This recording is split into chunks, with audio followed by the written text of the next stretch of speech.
Saya Yeremias Yosef Kuraja. Perkenalkan, nama saya Efrasia Mara. Dan pada kesempatan ini kami akan mempresentasikan tugas kami, yaitu tugas mata kuliah struktur data. Materi pertama, arrays. Yang pertama, pengertian arrays. Arrays merupakan kumpulan elemen data yang serupa. Arrays bisa mengelompokkan bilangan bulat atau kumpulan float dalam satu nama. Yang kedua, metode mendeklarasikan arrays. Dalam mendeklarasikan arrays, jika kita menginginkan tipe data yang integer, maka kita harus memasukkan data yang integer. Contohnya, kita memasukkan data A5, maka kemudian kita mendapatkan 5 data bilangan bulat dan nama arrays kita masukkan sesuai dengan nama data yang telah kita masukkan di awal. Nama arrays adalah A, dan semua bilangan bulat tersebut dapat kita akses dengan nama A. Kemudian, kita bisa memasukkan bilangan bulat dengan indeks dari 0, 1, 2, 3, 4, jadi 5 lokasi berarti indeks. Dari 0 hingga 4, total 5 spasi, kita dapat menyimpan 5 digit sesuai lokasi dan setiap lokasi adalah bilangan bulat. Setiap lokasi integer, jika kita menganggap integer mengambil 2 bit, maka totalnya adalah 10 bit. Masing-masing 2 bit setiap lokasi dapat diakses dengan bantuan indeks. Yang ketiga, mengakses array. Kita dapat mengakses semua elemen satu persatu. Untuk mengakses array, kita perlu menggunakan sebuah angka atau yang disebut dengan indeks atau subscript.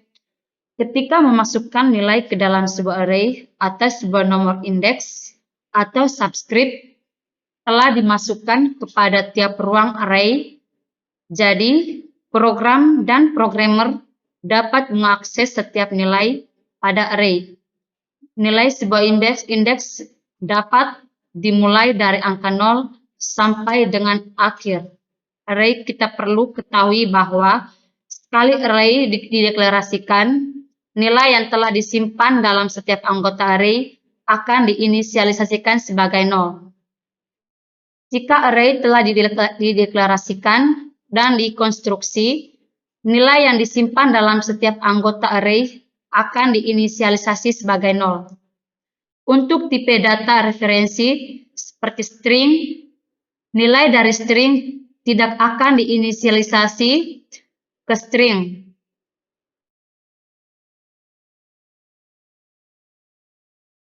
Sehingga kita tetap membuat array string menjadi eksplisit. Materi kedua, struktur.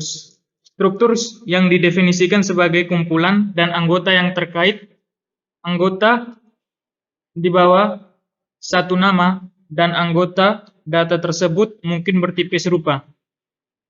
Bisa didefinisikan sebagai kumpulan item data yang serupa di bawah ini. Satu nama yaitu mengelompokkan item yang struktur gunakan untuk mendefinisikan, biasanya menemukan tipe data selain dari tipe data primitif.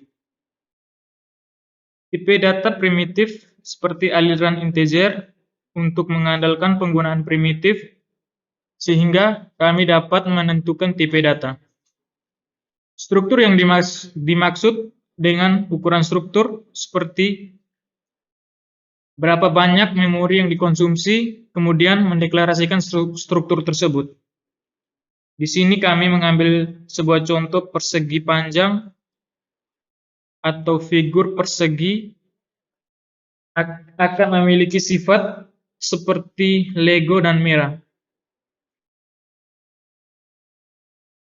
Jadi, persegi panjang tersebut kita bisa mengelompokkannya bersama-sama di bawah satu nama dan mendefinisikan sebagai sebuah struktur.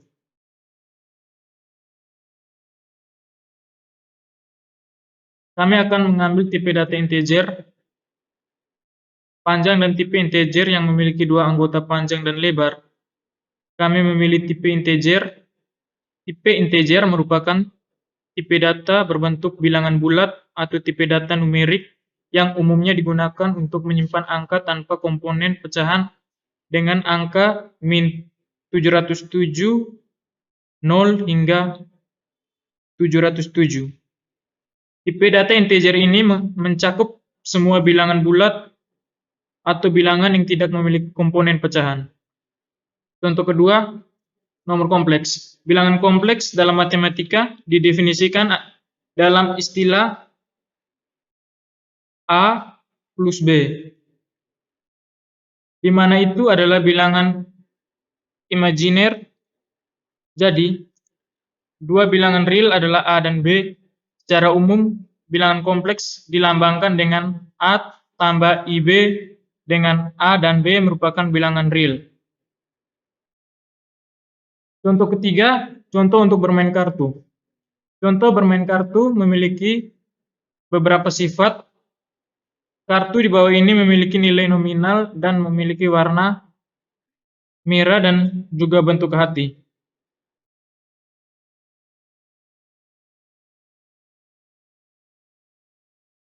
Kartu terdiri atas 13 jumlah nilai nominal. Jadi, ini adalah nilai nominal dari 1 hingga menempatkan kapal as. Berikut di sana ada 4 kapal seperti hati, berlian, skop, dan semanggi. Atau jam untuk keempat kapal di luar sana. Penulisan dalam kode akan memberikan kode untuk mereka. Struktur cards. Ini adalah usaha presentasi bilangan bulat untuk semua bilangan bulat. Integer phase 2 bits, integer shape 2 bits, integer color 2 bits, jumlahnya 6 bits. Yang pertama, integer phase adalah bilangan nilai nominal bilangan bulat. Integer shapes adalah bilangan bulat yang berbentuk. Dan yang ketiga adalah bilangan bulat, yaitu bilangan bulat yang mempunyai warna. Tetapi beberapa banyak ruang yang mendapatkan dukungan jika saya mengatakan menghancurkan jiwa kita. Dalam fungsi min, kami mendeklarasikan variabel dari struktur ini dan tipe ini sehingga kami dapat memiliki good yang sederhana yang memukul tahun dan hanya melihat ini. Lihat bagaimana ia akan menempati memori. Ia akan memiliki 3 anggota. Yang pertama adalah phase, dan yang kedua adalah bentuk, dan yang ketiga adalah warna. Mengakses semua anggota ini dengan menggunakan operator dot, kami dapat mengatakan lihat dot phase denda. Materi ketiga, pointer. Pointer adalah variabel alamat yang dimaksudkan untuk menyimpan alamat data. Bukan data itu sendiri, variabel norma adalah variabel data. Tetapi pointer adalah variabel alamat. Dan pointer digunakan untuk mengakses data secara tidak langsung. Pointer digunakan untuk menyimpan dan mengelola alamat blok memori yang dialokasikan secara dinamis. Blok tersebut menyimpan objek data atau arrays objek, sebagian besar bahasa struktur dan berorientasi. Objek menyediakan area memori yang disebut heaps atau penyimpanan gratis, dari mana objek dialokasikan secara dinamis.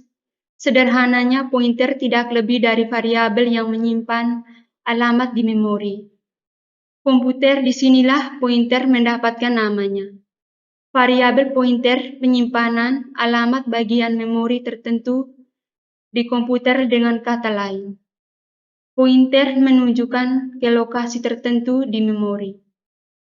Pointer tidak lain adalah lokasi memori tempat data disimpan. Pointer digunakan untuk mengakses lokasi memori. Ada berbagai macam tipe pointer seperti null, pointer field, pointer void, pointer, dan tipe pointer lainnya. Pointer dapat digunakan dengan arrays dan string untuk mengakses elemen secara lebih efisien.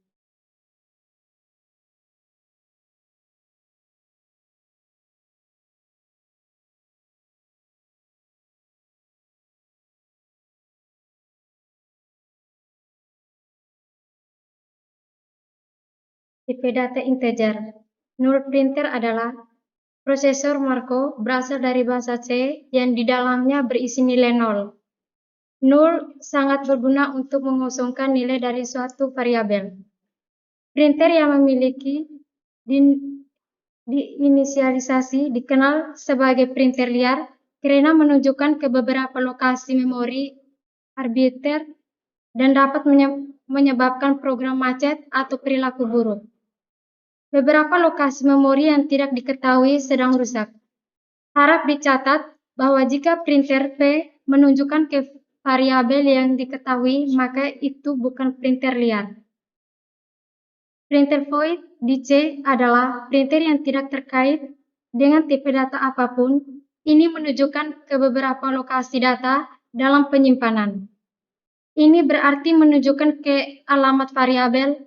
Ini juga disebut petunjuk tujuan umum. Dalam C, fungsi Markov dan kalau mengembalikan void atau printer generik. Untuk kami, terima kasih dan selamat siang.